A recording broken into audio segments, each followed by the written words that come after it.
আমার প্রিয় ভিউয়ার্স আসসালামু আলাইকুম। কেমন আছেন আপনারা সবাই? আশা করি মহান আল্লাহ তাআলার রহমতে আপনারা সবাই ভালো আছেন। আলহামদুলিল্লাহ আমিও ভালো আছি। ব্লগস বাই চুমকি রান্নাঘরের আরও একটি নতুন ব্লগ নিয়ে আপনাদের মাঝে হাজির হয়ে গেলাম। তো ঈদ তো শেষ হয়ে গিয়েছে, প্রায় 1 মাস হতে চললো। তো এখন আপনাদের সাথে ঈদের ভিডিওগুলো আপলোড করছি। তো আসলে বিভিন্ন ঝামেলার কারণে একটু ইরেগুলার হয়ে গিয়েছিলাম। তো এটা হচ্ছে ঈদের প্রায় 1 সপ্তাহ পরে আমার ভাইয়ের বাসায় ছিল বোনদের জন্য আয়োজন। তো এগুলি অলরেডি মানে এখান থেকে সার্ভ করা হয়ে গিয়েছে। আর দেখতেই পাচ্ছেন এটা হচ্ছে গরুর মাংসের চাপ। এগুলি সবগুলোই কিন্তু আমার ভাইয়ের হাতের রান্না, আর খেতে কিন্তু অসম্ভব মজার ছিল। তো এগুলো হচ্ছে যখন সার্ভ করা হয়েছে তো তখন একটু একটু শ্যুট করে নিচ্ছিলাম। তো আসলে আপনারা যারা আমার ভিডিও দেখেন তারা অবশ্যই জানেন যে আসলে আমাদের বাবা মা নেই, সেই দায়িত্বটা পালন করে আমার ভাই। তো এই যে খাবার পরে বিভিন্ন রকম মিষ্টির আয়োজন ছিল, আর এই মিষ্টির আয়োজনগুলো সার্ভের দায়িত্ব থাকে আমার উপরে। তো এই যে সবগুলো একটা একটা করে খুলে সবাইকে মানে দিচ্ছিলাম। তো এত খাবারগুলো যে ভারী খাবারগুলো ছিল সেগুলো এত মজার ছিল, তারপরে আর মিষ্টি দই এগুলো খেতে আর আসলে ইচ্ছা করছিল না।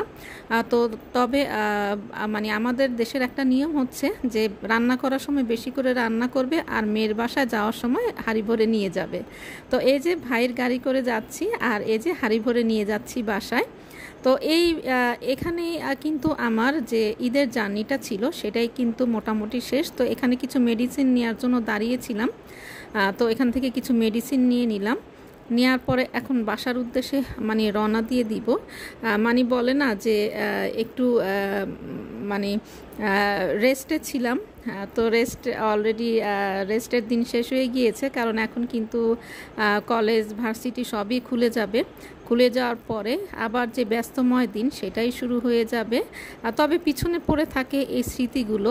তো এগুলোই আর কি নাড়াচাড়া করেই হয়তো বা সময় কেটে যায়, স্মৃতিগুলো বারে বারে উকি দিয়ে যায়।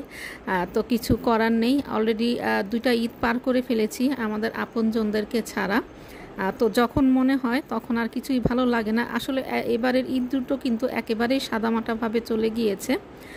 আর আমরা যখন আমার বাবা মা ছিল না, যখন চলে গিয়েছে তখন থেকে আমাদের ঈদটা কিন্তু একটু হালকা হয়ে গিয়েছে। তো তারপরেও চলে যাচ্ছিলাম। তো এখন যে মানুষ দুটো চলে গিয়েছে এর মধ্যে তারপরে যেন সেই পুরনো স্মৃতিগুলো আরও মাথাচাড়া দিয়ে উঠছে বারে বারেই। তারপরেও দিন যাচ্ছে, এভাবেই তো আসলে জীবনটা টেনে নিতে হবে, কিছু করার নেই। তো এই যে বাসার দিকে চলে যাচ্ছি।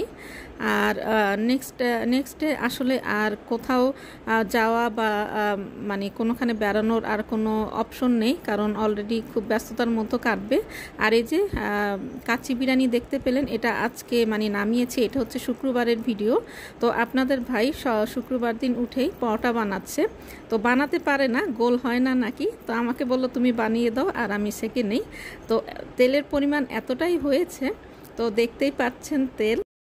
তো আসলে যেটা হয় যে আমরা সাংসারিক জীবনে যখন হাজব্যান্ডের থেকে একটু হেল্প পাই, একটু কপারেট তারা যখন আমাদেরকে করে, তাদের জন্য কিন্তু আমাদের সম্মানটা অনেক গুণ কিন্তু বেড়ে যায়। তো এটা অনেকেই বুঝে, আসলে অনেকেই বুঝে না। অনেকে একটু জেলাস করে যে মানে আমি কেন করব বা কেন করতে যাব, এটা তো আমার কাজ না। তো যাই হোক, আর এই যে এদিকে সকালে নাস্তা করে ফেলেছি, খালা এদিক দিয়ে কচু শাক কেটে নিচ্ছে। তারপরে খাওয়া দাওয়া শেষ করে একটু রেস্ট নিয়েছি। তো 5:30 যখন, তখন হঠাৎ করে দরজাটা খুলতেই দেখলাম যে রৌদ্র এসে পড়েছে। এর আগে কিন্তু একটু বৃষ্টি বৃষ্টি একটা ভাব ছিল। তো তখন দেখলাম যে এত সুন্দর একটা দৃশ্য, আমার মনে হলো যে আপনাদের সাথে শেয়ার না করলেই কিন্তু আমার মনে হচ্ছে যে একটা অপূর্ণতা কাজ করবে। এত সুন্দর একটা দৃশ্য, আমার মনটা অনেক বেশি ভালো হয়ে গিয়েছিল। আসলে আমার মনে হয় শুধু আমি কেন, এই দৃশ্যটা যখন আপনারা দেখবেন তখন কিন্তু আপনাদেরও মনটা অনেক বেশি ভালো হয়ে যাবে। তো আমি অনেকক্ষণ ঘুরে ফিরে নিচ্ছিলাম মানে ছাদে। তো আমার কাছে অনেক বেশি ভালো লাগছিল। তো আমি আপনাদের সাথে যখন এই দৃশ্যগুলো শেয়ার করছি, আস্তে আস্তে কিন্তু আমার ভিডিওটার শেষ পর্যায়ে চলে এসেছি। তো যাওয়ার আগে আপনাদের কাছে একটা লাইক চেয়ে নিচ্ছি, প্লিজ একটা লাইক দিবেন আর আমার পাশে থাকবেন। যারা নতুন আছেন তারা একটু সাবস্ক্রাইব করে নেবেন আমার চ্যানেলটা, কারণ আপনারা আছেন বলেই তো আমি আছি, ভিডিও দিয়ে যাচ্ছি। কারণ ব্লগস বাই চুমকি রান্নাঘর তো আপনাদেরকে নিয়েই, আর আপনাদেরকে নিয়েই তো আমার ব্লগস বাই চুমকির রান্নাঘর। তো দৃশ্যগুলা অবশ্যই দেখে আপনারা হয়তোবা বিমোহিত হয়ে গিয়েছেন, আর আমারও অনেক মনটা ভালো হয়ে গিয়েছে।